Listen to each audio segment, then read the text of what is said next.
தமிழிலிருந்து கன்னடம் பிறந்தது என்பதுதான்.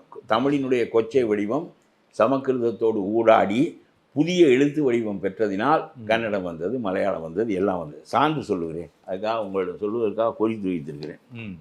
இங்கே பாருங்க, நீ என்பது தமிழ், நீ என்பது மலையாளம், நின் என்பது கன்னடம், நீவு என்பது தெலுங்கு.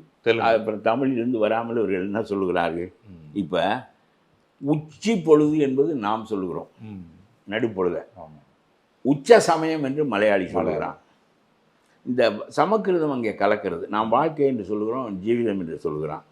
இங்கே வருங்க, அடுத்தாப்புல கன்னடம் சொல்கிறேன். நான், அவன் நானும் என்று சொல்லுகிறான். நீ நீனு என்று சொல்லுகிறான். அவனு என்று சொல்லுகிறான். நாம் அவன் அவனு என்று சொல்லுகிறான். ஆகவே நாம் தான் என்று சொல்வதை தானு என்று சொல்லுகிறோம். அப்புறம் என்ன தமிழில் வராமல் எங்கேருந்து வந்துச்சு?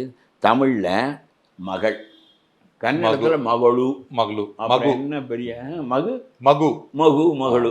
இது என்ன மகாவிலிருந்து தானே அந்த சொல்லு வடிவம் பெறுது, கொச்சை வடிவம் தானே இது.